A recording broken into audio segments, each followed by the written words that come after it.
क्या तुम जानते नहीं कि मैं कौन हूँ?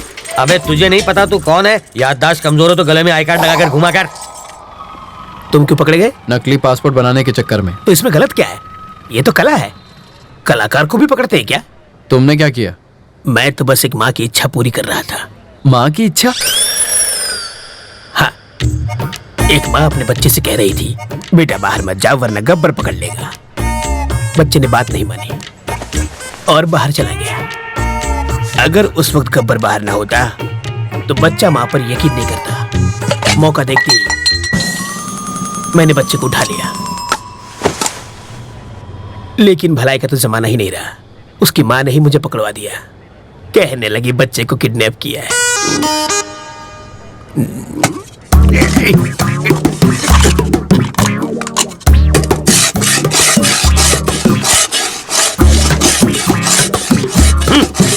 अबे यूं प्लेट घिसने से दीवार में छेद नहीं होगा। कल तुझे जेल में शिफ्ट कर देंगे, वहां जाकर कैदियों के झूठे बर्तन घिसना, समझा? इंस्पेक्टर, अब क्या है? मुझे प्लेन पेपर और 1 दर्जन पेन चाहिए। किस लिए? आत्मकथा लिखने के लिए। किसकी बे? अरे गांधी जी, नेहरू जी ने जेल में अपनी आत्मकथा लिखी थी। वही पढ़े लिखे थे क्या? मैं नहीं हूँ। हाथ की सफाई में मैंने PhD किया है। मैं अपनी कहानी लिखूंगा। चलो सामान भिजवाओ। हवलदार, ये कालिदास की औलाद के लिए पेन और पेपर लेकर आ। ये महाचोर अपनी आत्मकथा लिखेंगे।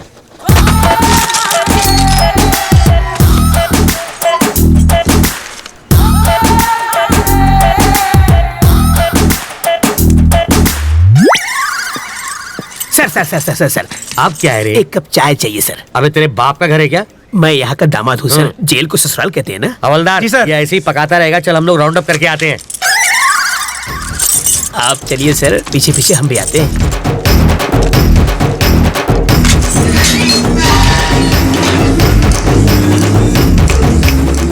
रास्ता साफ है, निकल लेते हैं।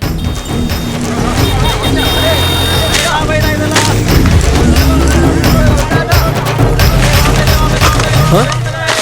ये क्या है? कौन है? वो कौन था? मेरा चाहने वाला। इसे देने के लिए इतना स्टाइल क्यों मारा उसने? रजनीकांत की फिल्म में बहुत देखता है। ये लो पकड़ो। शाम को इससे मुझे फोन करना। मेरा फोन नंबर इसमें है।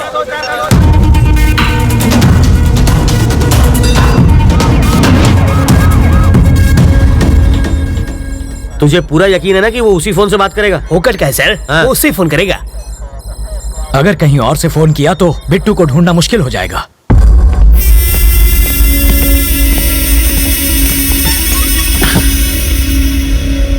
रवि जिंदा बच गया। उसको मारे बिना मैं चैन से नहीं बैठूंगा। रवि तक तू नहीं पहुंच पाएगा। वो अपनी जिंदगी से तंग आकर खुद ही तू उसे छू नहीं सकता। मैंने तुझे आदमी दिए, फिर वैन दी, फिर क्रेन दी और लाख लाख रुपए 2 बार दिए। तुझे नकली फैमिली तक बना कर दी और फिर पासपोर्ट के लिए लाखों खर्च किए, वो सब अलग। इस राज को छुपाने के लिए सत्तार की फैमिली को हर्जाना दिया, तब जाके इस बवाल से मेरी गर्दन छूटी और तुझसे एयरपोर्ट जाकर एक फ्लाइट नहीं पकड़ी गई। मैं तुझ पर 1.5 करोड़ रुपए खर्च कर चुका हूँ। ये लो, ये मेरे लिए फिजूल खर्ची और तेरे लिए बोनस। ये लो। हाँ, ये सिर्फ पेपे बेबे मेमे कर सकती है और किसी काम की नहीं है। अगर मैंने रवि को लगाया होता तो वो 15 मिनट में बैंक लूट के यहाँ बैठा होता। एक 25 साल के छोकरे ने तुझे छठी का दूध याद दिला दिया है। साले, तू तो जाके उसके तलवे चाट। बेशर्मों की तरह बैठा है। फोन करना है? कर लो।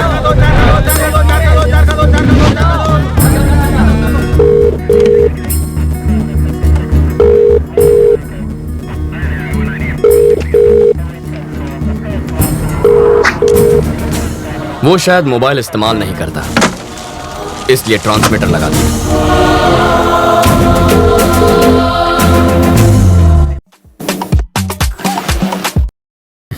सर, मैं ट्रैवल मूर्ति। बेल नहीं मिली इसलिए जेल से भाग आया। यहाँ बहुत गड़बड़ है। बिट्टू को बाहर भेजना बहुत मुश्किल है। पहले तो ये जान लो कि तुम किससे बात कर रहे हो मूर्ति। बिट्टू? पर वरदराज जी? वो तो आउट ऑफ ऑर्डर हो गए। अरे कितनी मुश्किल से तो मैं लॉकअप से भागा हूँ। तुम झूठ अच्छा बोल लेते हो। नहीं सर, मैं सच कह रहा हूँ। जिस आदमी ने तुम्हें भगाया है, जिस आदमी ने तुम्हें फोन करने पर मजबूर किया है, मुझसे बात करनी है? Hi Ravindra Narayan, your friend Bittu here. How are you? Best में तुम्हें छोटी सी कहानी सुनाता हूं। मेरे पापा एक दिन लाला के नाखून काट रहे थे और गलती से लाला को चोट लग गई। मुझे बहुत बुरा लगा क्योंकि लाला रो रहा था, वो दर्द से चिल्ला रहा था। पापा ने मुझसे दवाई लाने को कहा। मैं दौड़कर अंदर गया। भाई का खून देखकर मेरे आंसू निकल आए। दूसरे दिन खबर मिली कि मेरे बाप का खून हो गया।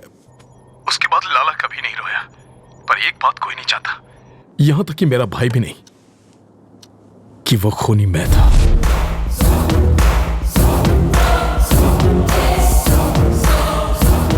लाला के खून की वजह से पापा की जान गई। अब तेरा क्या होगा ये शायद यमराज को भी नहीं पता। देखता हूं कि तुम कितने समझदार हो। चलो चाय पी कर आते हैं। कैसे आदमी हो तुम? वो सीधे सीधे वार्निंग दे रहा है और तुम्हें डर नहीं लगता? उसके डराने धमकाने से क्या हो जाएगा? मुझे डर से डर नहीं लगता। तो अब क्या करना है? इस बिट्टू नाम के ट्यूमर को हटाना ही पड़ेगा और इसकी सर्जरी मैं करने वाला हूं।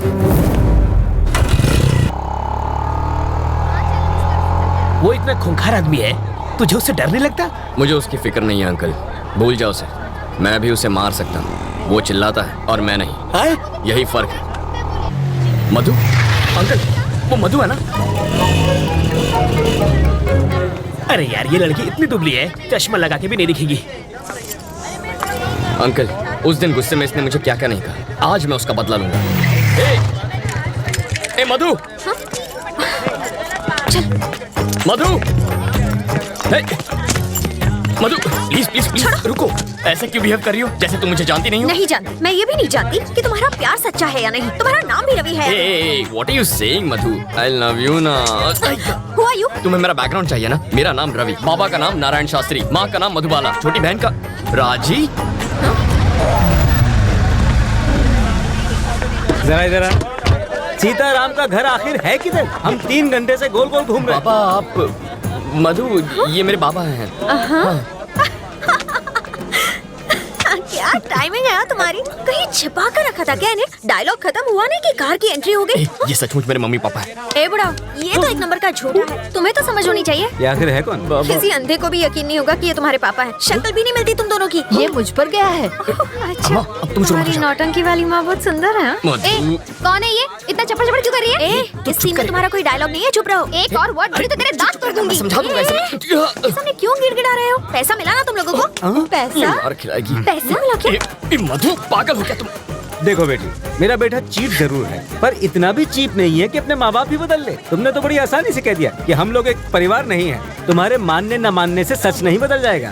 कान खोल कर सुन लो, ये मेरा बेटा है और ये बेटी। अगर तुम हमारे घर की बहू बनी ना तो इससे बचना। काटने को दौड़ती है, खूबसूरती के साथ खूंखार भी है। सीताराम का घर किधर है? राइट से सीधा जाना है। हम तो सीधे जाएंगे, तुम सीधे रहना। बहुत झूठे पड़ेंगे आज। ये सच में तुम्हारी फैमिली थी? एक दूंगा कान के नीचे। हमेशा झूठ बोलोगे और एक बार सच बोलोगे तो यही हाल होगा। हट लोफर। ए मधु मधु मधु मधु रुको, यही रुको। पकड़ो इसे। ये किस लिए? पेपर वेट है, यहाँ वहाँ फुदक रही हो ना, तुम्हें एक जगह खड़ा रखने के लिए लाया हूँ। मेरी बात सुनो ना मधु, तुम मुझे बहुत अच्छी लगती हो, सच्ची। मैं चाहता हूँ तुम मुझसे शादी कर लो, रानी बना के रखूंगा। एक और जरूरी बात, थोड़ी सी रिस्की बात है तो अपनी सेफ्टी के लिए वजन बढ़ा रहा हूँ। मधु, मुझे तुम्हारे प्यार में अजीब अजीब सपने आते हैं। मैं देखता हूँ कि हम दोनों की शादी हो चुकी है और पूरी मेहनत करके ऐसे गोल मटोल बच्चे हुए हैं। ठीक है? ओके ना? चिल्लाना मत, मुस्कुराओ प्लीज। इनका ख्याल रखना, मैं बस अभी आया। हीरो साइज है, आजकल यही फैशन है। कितनी नकचड़ी है वो? वो तुम्हारी होने वाली भाभी है। जरूर इसने कुछ किया होगा, तभी वो भड़की हुई थी।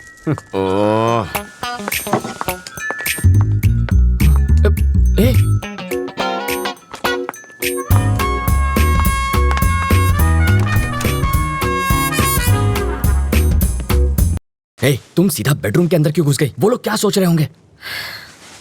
मेरे घर वाले आ रहे हैं हमारे रिश्ते की बात करने। यहाँ पर? वो लोग ये नहीं जानते कि लड़का कौन है।